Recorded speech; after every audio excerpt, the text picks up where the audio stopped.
Greetings, folks in Atlanta.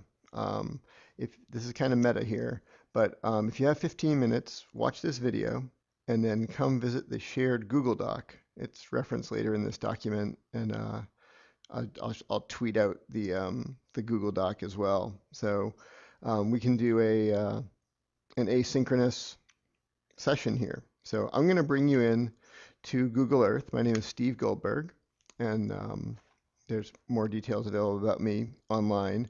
But you folks are at the Lovett School, and we're going to turn Lovett upside down for a minute here just so that we can see the L on the soccer field right side up, because that seems like a kind of cool thing to do. And I'm just going to measure the soccer field for a second. If you didn't know, you can measure, let's do it in meters. From one end to the other is about 110 meters. That's going to be important a little later on in the presentation. But you're probably not spending much time on the soccer field, although I understand the weather is lovely there. This is the Lovett campus. I'm not sure what building you folks are in, but isn't it nice there? It's pretty cool. So wherever all the neat stuff that you are learning, if you wanted to put a place mark in using Google Earth, you just add a place mark and you put the place mark where you want to be. Let's say you're down in this building over here, and you would call this maybe GAFE Summit or something. And then you would put text here. You can have students write 3 to 4 sentences whenever they read an article, and they sort of keep a running log of what they've done. And now I have my new GAFE Summit link there that I can get back to at any point when I'm learning about other places. I've been keeping Google Earth place marks for about 4.5 years, and I have over 1,200 place marks here. You can sort of see as I scroll through. There's a lot, and it becomes a sort of a scrapbook or a digital diary for me of sorts. And I think this would be really powerful for students to have this as well. I'll give you a couple of quick examples. I read an article on NPR recently about the school districts in Macon, Georgia. And I'm not going to click on this because I'm having connection problems, but I'll click on this one. I'm not going to click on a bunch of other links because I think they'll mess up. Anyway, they're requiring folks, here we go, in Bibb County, public schools in Macon, Georgia, and surrounding Bibb County have a lot of problems. Most of the 25,000 students are poor enough to qualify for free and reduced lunch, and half don't graduate. But the new superintendent is going with a couple new things, longer school days, year-round instruction, and Mandarin Chinese for every student pre-K through 12th grade. So this isn't visually interesting, but it is just kind of interesting on a policy level. This is Bibb County, and you can see the little push pin didn't show up there because I didn't check it. I just wanted to use Bibb County to give you the overview height. And similarly, 75 miles from Atlanta, if you wanted to measure this out, it's 85 miles from you actually, because Lovett is a little north of Atlanta, and it's 134,000 meters, which isn't so useful. But if we convert that to miles, it's about 83 miles away. And now you get some sense, if you're not from Atlanta and you hadn't heard about this before, that wow, these folks are learning Mandarin. So you can take a NPR article and turn into a Google Earth place mark. You can also take something you just that's just sort of more fun. This is the world's largest swimming pool, and we zoomed into it really fast here. Unless you're watching real quickly, you're not going to know that this thing is in Chile. And we'll just do a quick measure. Kids love this. It's 0.6 of a mile, but I swim in yards, so it's 1,000 yards or 10 football fields across. And we could look at all the crazy pictures of this if we turn the photos layer on Google Earth. People have taken lots and lots of photos of this. Hopefully this is a good representative sample. You get that's the pool, and then there's the ocean behind it. And you can, if you Google world's largest swimming pool, you'll get some stuff about that. And here it is. This is the context for it. It's about halfway up the coast of Chile. So you want students to not only put the place mark in, but also provide some of the context. This is a place I've not visited. I sadly haven't visited the world's largest swimming pool either, but this is a place one of my students visited when I was teaching at Cary Academy in North Carolina. And it's called the Miyazaki Ocean Dome. And it looks pretty cool. It's this big place. And a student of mine sent me a couple of links about this place. And one of them was right here, and it showed you sort of what it looks like on the inside, which is neat. The sky appears to be clouds, and it's a neat indoor swimming facility. But I'm just going to close this out, go back to the Georgia Mandarin thing. If we go into the second link that she sent me, you can see something really cool, which is that the dome opens.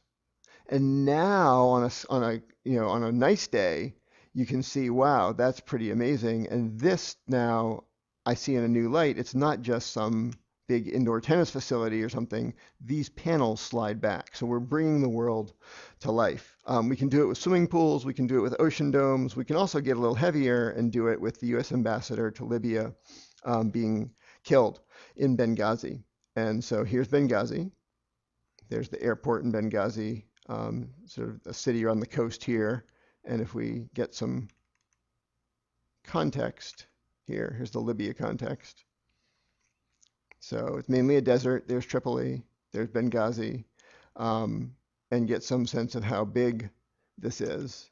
We can go back to miles for a second here. How big is Libya? It's almost 1,000 miles across, so a third of the U.S. Pretty big. The place that got attacked within Benghazi was the U.S. consulate, not the embassy. And you can do some pretty neat stuff with Google Earth. This is a layer showing you these are where some burnt cars were. This is the pool area. These are damaged buildings. I can turn this layer on and off. Where'd that layer come from? Well, I was in the New York Times and I saw this picture, which I copied and placed on Google Earth. And now you can see, okay, there's the burnt cars, there's the pool area. And you're getting some sense of, wow, look at the graffiti there, what was going on. Students start asking questions. It starts to get good pretty quickly. So I'm going to take you back to the airport for a second, which is not so exciting as an airport, but I noticed there was a picture here. And one of the neat things you can do with Google Earth is find nearby cool stuff. This is Hugo Chavez Stadium, which I found fascinating. It was called that because Hugo Chavez was good friends with Muammar Gaddafi. And it's not called Hugo Chavez Stadium anymore, actually. The stadium is now called the Martyrs of February Stadium. And you can read about some of the details that have happened since Gaddafi was taken out of power. But if we zoom in on the stadium, remember we looked at the Lovett soccer field and it was about 110 meters long? Well, soccer stadiums around the world tend to be about the same length. And so from one end of the stadium to the other is 105 meters. So it's the same as the soccer stadium at Lovett. Students could make connections to that pretty quickly. I'm going to show you one last thing. I had a chance to take some students on a service learning trip to Kenya. A good question to ask students, I think at this level, is where is Kenya? Do you think it's here? Do you think it's down here? If you do, we have a problem because this is Ethiopia and that's Kenya. Underneath it, this is sort of downtown Nairobi that we're going to zoom into. Nairobi is a city with about 3.5 million people. It's got a big commercial district downtown. You can see people have taken lots of pictures and stuff. I'm going to zoom you over to this golf course on the edge of the city. Doesn't that look nice? We could play some golf. But below the golf course is a place called Kibera. And Kibera is about 2 miles long and half a mile wide. Go back to miles for a second here. It's about the size of Central Park in New York City. It's a little smaller, actually. And that would be a good potential reference point for some students. So it's 1 square mile, 2 by a half. Bring some math in here. And if we zoom in a little bit, you'll see how tightly packed this is, because this is home to 1.5 million people. There's no running water. There's no electricity. While we let that sink in, I'm going to show you, if YouTube cooperates here, which it might not. This is a video of some students as we walk through Kibera. And when we were there in the dry season. So this area here, imagine that in the rainy season, all the ground turns to mud. But you can see sort of how tight the conditions are, and I'll let the video sort of run in the background. But you could have your students embed videos in your Google Earth placemarks to bring to life various things around your campus, around your neighborhood, or if you travel, which you probably do, around the world. And here you see like a 4-year-old caring for a child, and you know we would need to unpack this a good deal more. But now, if students are watching this, they're asking all sorts of questions like, you know, where do people go to the bathroom if there's no running water and that sort of thing. The answer to that is called the flying toilet, and you can Google that. It involves plastic Ziploc bags. So just a sense here of how we can get from Hugo Chavez Stadium to the Levitt soccer field to the world's largest swimming pool to the Miyazaki um, Ocean Dome. And I hope you enjoy the time that you have at Levitt. It's a beautiful place. Folks there run a great show. Wherever you are on the Levitt campus, I hope you have a wonderful weekend. And if you're interested, I'll come back to our Google Doc here. And yeah, just go into this document, add some stuff on the reference Google Doc, and we can have sort of a virtual Atlanta talk about Google Earth.